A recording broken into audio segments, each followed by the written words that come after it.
Yıldızlarga qarab müngayamın Bir yalğızım qalğan şağımda Göz aldımda nazlı qaraşları Sen yaşıysın bəğrim canımda Xıyalımda ışan ötkenlerge En bəxtli barlıq şağıma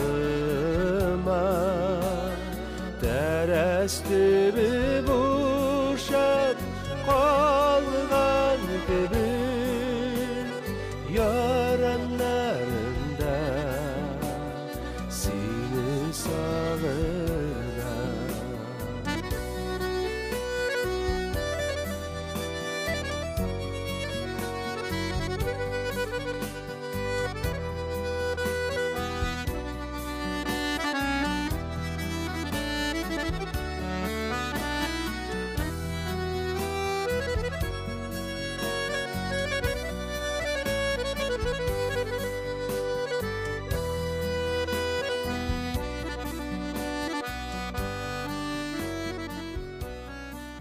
Было заседание в оперном театре Камала, значит, заседание Миллежиен называется.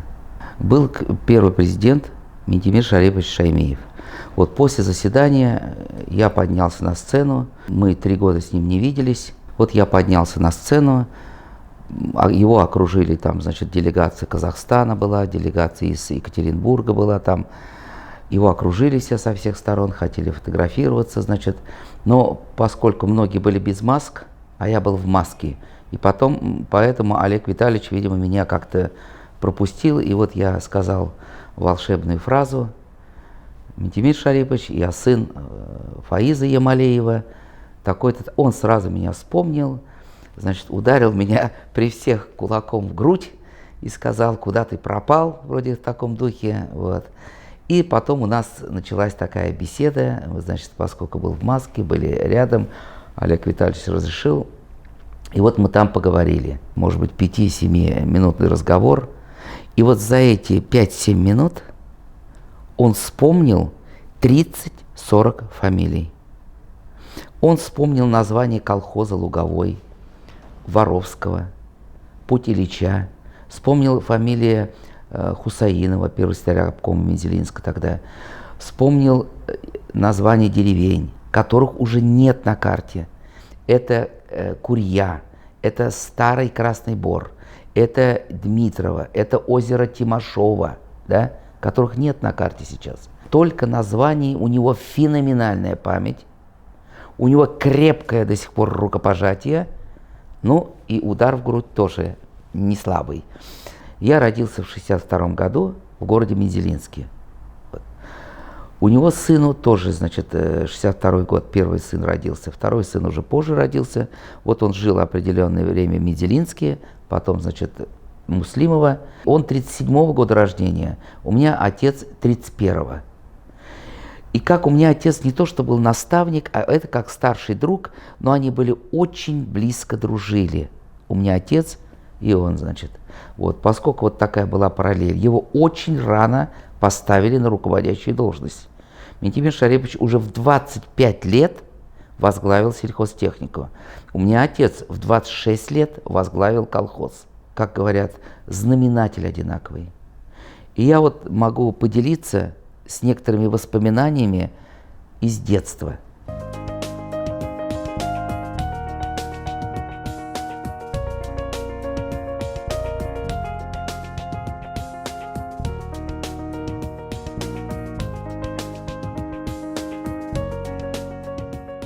Все мое детство до 12 лет прошло в присутствии семьи Шаймиевых. Да? Это мы к ним ездили домой, они к нам приезжали домой. Меня из роддома, когда вот забрали, также они с супругой присутствовали при этом. В выборе имя мне сыграла главную роль Сакина апа, конечно. Она выбрала это имя, она сказала, что она для себя его берегла, ну вот отдала мне вот это имя, значит, а своих сыновей она назвала Айрат. Вот мы играли с этими детьми в детстве, у нас был колхоз, потом уже мы 7 лет жили, такой есть поселок Николаевка, совхоз Ямаш, это тоже все он вспомнил, значит, да, вот. И там мы играли детьми. Их было 2 сына, я был один, они пытались меня всегда обидеть вдвоем. У нас всегда была с шаймийскими детьми была какая-то чуть-чуть борьба за игрушки, да. Вот тогда игрушек было мало, вот. Ну такая была очень дружеская, хорошая обстановка. Вот сейчас не принято в гости водить своих детей, тогда это было принято. И вот у меня есть некоторые воспоминания, точные они, неточные, но они из детства. Вот хотелось бы поделиться, потому что про Шаймиева написано много книг, много перечисляется его заслуг, его орденов, медалей, да. Ну а какой он был в жизни, в быту, вот, среди своей семьи, вот у меня такие вот воспоминания. Первое, значит, уже тогда был какой-то разговор, ну, за глаза, будем говорить, да, так вот, заочно. И у всех было уже тогда мнение, что он на этой должности не остановится. Он уже тогда отличался. Во-первых, он с отличием закончил школу. С отличием закончил институт. Вот. Очень медленно он говорил тогда. Вот эта плавность, медленность, мудрость, рассудительность. Вот это вкрадчивый такой вот анализ слов уже тогда, конечно, присутствовал. Даже в этом молодом возрасте. Мне что смущало в детстве, когда они собирались, они все равно говорили о работе. Мы много раз выезжали на поля. Вот у Шаймиева была такая коронка, он вот так вот зерно в руке, значит, делал, и вот по этому зерну он смотрел, урожай надо уже собирать, не надо. Они говорили про озимые, тогда было новшество, вот по кукурузе не было специалистов. Но все считают Ментимира Шариповича знатоком в сельском хозяйстве, да. Но вот по моим детским воспоминаниям это не совсем так, да. Он был, конечно, разбирался однозначно. Почему? И мой отец, и у них принципы были во многом одинаковые. Они слушали аксакалов. Они разговаривали с ветеранами, механизаторами, когда зимы, когда уборка, когда, значит, подготовка семян. Он очень сильно разбирался в технике. Он распределял технику, и не дай бог, да, вот вроде бы они друзья, как содержится эта техника, как она ремонтируется, как она готовится к посевной, значит, к уборке урожая. Он приезжал сначала не к нам в гости, сначала Сакинапа была у нас в гостях, а он объезжал, значит, технику и смотрел, в каком она состоянии, как она эксплуатируется. Вот уже тогда у них, вот сейчас у нас такое бытует мнение, что тогда был застой, что тогда было какое-то, значит, безинициативность, там при Брежневе, при Хрущевиче тогда. На самом деле это люди, наполненные были энтузиазмом, трудолюбием. Они с утра рано вставали, вот у меня отец, например, это все было такой огромный труд. Вот. И вот там, значит, первую машину. У нас была списанная машина, это в деревне Аю. Когда у меня был председатель, была списанная машина ГАЗ-21. У нее был заводской брак, она не подлежала восстановлению, ее хотели списать. И вот тогда вроде шутя, у меня отец предложил ему восстановить вроде, а он переделывал лично сам, оставался после работы, и в сельхозтехнике он по его предложениям переделывали технику, адаптированную к данной территории. И вот у меня отец все это знал и предложил ему восстановить вот эту машину. Он не соглашался, потом как-то его уговорили, они ее выкупили по остаточной цене. Выкупили, а как восстанавливать? Да? Тогда же запчастей нет. Это ГАЗ-21. Вот. И тогда, значит, я знаю, что он взял отпуск. Он взял списанные машины, та была ГАЗ-20, та была вот эта Волга старая, а тогда была машина еще ГАЗ-53, тогда не было, тогда была машина ГАЗ-21 с ручным заводом. И вот эти амортизаторы, не амортизаторы, рессоры и многие элементы подходили. Вот я знаю, что он взял отпуск, и первые машины у меня с отцом они вместе, значит, отец был, уж хотя и старше, он был в данной ситуации у него подсобником. Потому что технически, вот гаечные ключи тогда, значит, все это лично он восстановил эту машину вот за отпуск, и она была на ходу у него. И он, по-моему, долгое время ездил на ней. Вот эту первую машину они сделали у меня с отцом. Так появился у него транспорт. Вот потом они шутили там, давай как использовать ее. Всегда был какой-то юмор, конечно, всегда. Вот они приезжали с Сакинапы к нам домой. У меня детские воспоминания. Тогда на столе что было? Тогда варили, значит, мясо, кушали лапшу. Потом на второе было то же самое, вот эта картошка с мясом. Салат я что-то не помню. Потом, значит, было обязательно, там есть у нас Бигбулова деревня, да, там Гусман Абы тоже друг наш был в семье, мы там заготавливали калину. И вот был это компот, и он был немного сахара, чуть поменьше, был с кислицой компот. Вот Сакинапу очень нравился, вот лапша. И тогда у нас уже тогда были заготовлены белые грибы и грузди. Вот это считалось деликатес на столе. И вот Митимир Шарипович всегда спрашивал, есть ли компот, есть ли грузди, тогда Сакинапа, уговорим, приедет. Вот. Приезжала Сакинапа. Она сразу шла, вот, хоть и она младше, она помогала. Там было принято, ведь официантов тогда не звали. Это собирался и инженерно-технический состав колхоза, если это вот в обычные дни праздники, или это был наш семейный праздник, это наши родственники. Вот наши родственники собирались, значит, было несколько, вот там главный агроном у нас дружил, Митимир Шарипович приезжал, они собирались, вот такое, значит, меню было примерно, вот, были тосты, было видение, было вот, и даже вот в этих застольях все равно как-то пытались что-то по работе поговорить, вот это, конечно, и был какой-то юмор, пляски, песни, значит, и потом наступало, значит, они убирали стол и танцевали вальс. Ну вот среди всех, конечно, это была по тем временам, вот даже мои, вот тогда уже мы построили новый дом, вот это было 3 года, мне 4 года, 5, вот они каждый на новоселье приезжали, вот у нас ваза есть еще подаренная ими, значит, и они танцевали вальс. Это было настолько по тем временам, вот как-то у нас родственники все-таки в основном деревенские, да, это 7 братьев, у меня была семья у матери, 8 человек было у отца, вот все они собирались семьями, была достаточно большая компания, это получается где-то, наверное, 30, там 35 человек, и вот убирали стол, танцевали вальс. И так красиво вальс танцевали тогда, значит, Митимир Шарипович с Сакинапой.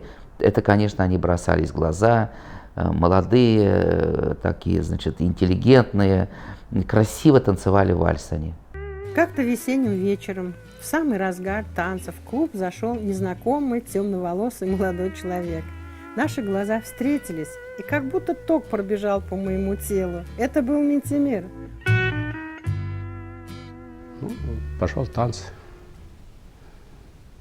И стоит у двери девушка, длинный черный кос, белая кофта, потом такой бархатный, по-моему, сарафан. Так, по-моему, раньше назывался. Я сразу обратил на нее внимание. Но, оказывается, она тоже. Начали танцевать, танцы начались. Я ее пригласил, с ней один танец, по-моему, станцевал, поговорили немного, а потом я начал танцевать с ее подругой. Потом я пошел их провожать, они жили в одной квартире. Она-то думала, оказывается, что мне понравилась ее подруга. Дошли до ворот. Я тихонечко подругу отпустил, Сакину задержал. И вот так мы остались вдвоем. А я ему говорю, так ты ж весь вечер танцевал с Ритой, почему ты меня-то все-таки задерживаешь? Ну, он говорит, я расспрашивал у нее, кто ты такая, откуда приехала, где работаешь, нет ли у тебя на данный момент молодого человека. В памяти то, что он вдумчиво очень говорил. И вот за глаза уже тогда среди наших родственников его называли будущий министр. Он уже тогда вот как-то вот своей степенностью, какой-то харизмой, наверное, я бы сказал, это будущий министр. И не случайно потом вот он возглавил Министерство мелиорации, по-моему, долго работал. Мы также сюда приезжали к нему, и с отцом приезжали. Как он учишься, меня всегда спрашивал. У нас такая, приезжая в Нижнекамск, он обязательно к нам заезжал, конечно. Всегда был у нас дома, но уже Сакинапа в Нижнекамске ни разу не была уже, так и сказать. Все это так мы собирались, вот, значит, всегда общались. Вот. Потом он был в мелиорации, и потом уже его карьеру, оставшуюся, значит, его, все это написано. И всегда у нас, вот, у родственников было такое мнение бытовало, что уже потом, когда увидели его выступление по телевизору, что это все-таки политик российского масштаба.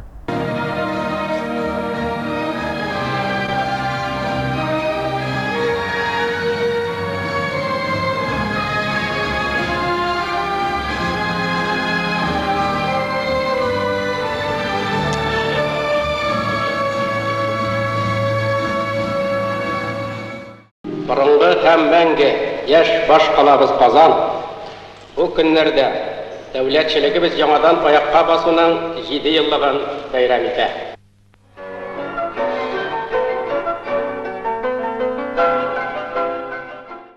Видно было, что Минтимир Шарипович, конечно, к этой должности президента, он был уже тогда, еще в молодости, уже был подготовлен к этому. У меня отец все эти годы общался со всеми его родственниками. Вот все родственники тоже вот у нас дома многие были, значит, да. Поэтому вот семья наша, семья Шеремеевых, у нас была такая параллель. Вот эти 12 лет, я же говорю, все праздники в Нижнекамске. Вот, значит, очень грустно, конечно, что покинула нас Сакинапа. Очень грустно, у меня и мама расстроена. Вот вчера на встрече я ему передал привет от матери, он тоже ей передавал привет, значит. И что было еще вот в детском мозгу у меня осталось, тогда было, вот вы не поверите, да, такое было, это была или установка, вот у меня отец Фаиз Нурмухамедович, естественно, Федор Николаевич. Русские имена переделывали на татарский, на русский лад, и все так называли друг друга. И вот к нам приехали, значит, там главный агроном приезжал, наш сельхозтехники Ямашева, и они все обращались: Федор Николаевич, матери Галина. Это все имена были вот так у нас. Но никогда Минтимир Шарипович не менял своего имени. Вот это я помню. Вот здесь он отличался просто, вот как он был, татарский Минтимир Шарипович, так его и все и называли. Из детских воспоминаний я помню, они обсуждали Мензелинский Сабантуй. У меня отец был большой приверженец этого Сабантуя, он боролся. И вот, значит, они обсуждали Сабантуй. И как-то вот даже тогда, ребенком уже я понимал, как это возможно в чисто русской деревне провести Сабантуй. И тогда они вот в один из дней, я там присутствовал, они выехали за территорию Николаевки и заложили парк, там место, да? Вот парк в Николаевке, он заложен Минтимиром Шариповичем, об этом мало кто знает. Это прекрасный парк, тополя, рядом пруд, это тоже его инициатива. И потом я помню, что Минтимир Шарипович всегда, он делал замечания, в каком-то в шутке, с юмором делал замечания. Вот тогда все дома были с соломенной крышей. Все. И каждый раз он это отцу грамотно говорил, что пора бы уж поменять. И вот с подачи Минтимира Шариповича вот появились сабантуи везде у нас, и с его подачи появились понятия шифер, которого не было. Всегда он объезжал, узнавал обстановку, они выезжали на поля, смотрели, готова ли, значит, пашня, поскольку в этом все это разбирались. Они жили этим, они жили работой.